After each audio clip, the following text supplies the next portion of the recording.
We are here today to do a bit of behind-the-scene documentation for our Phil supporting Rotary Club, as they have a program for a mobile clinic. It's for breast and cervical cancer. So here's the bus that goes around to give services to be able to do some screening.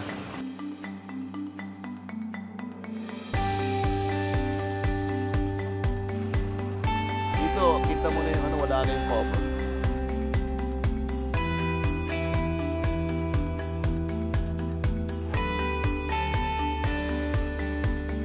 Action! Action!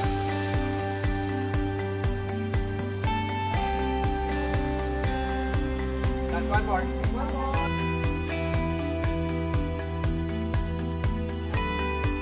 And over 4,000 died of cervical cancer.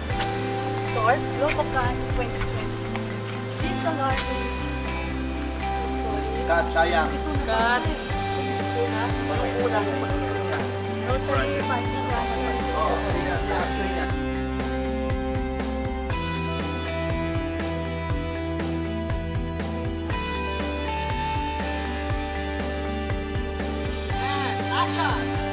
Rotary Fighting Cancer, saving lives.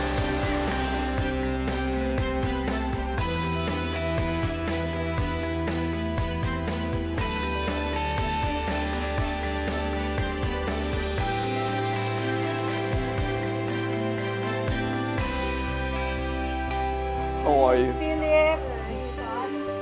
Yeah, of course, she's a big personality, so. Rotary. Rotary, yeah. And I invited him, pro bono, to take our video. Yeah, just to do a behind the scene.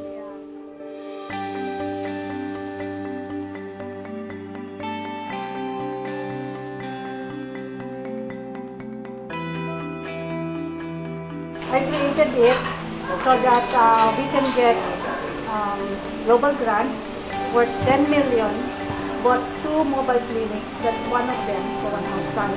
And then we donated it to the Philippine Cancer Society. It goes around the marginalized communities in Metro Manila to conduct free breast and cervical cancer screening. And not only that, we equipped it with diagnostic machines, like ultrasound, breast ultrasound, biopsy, and cryotherapy machine, which is a precursor treatment to cervical cancer.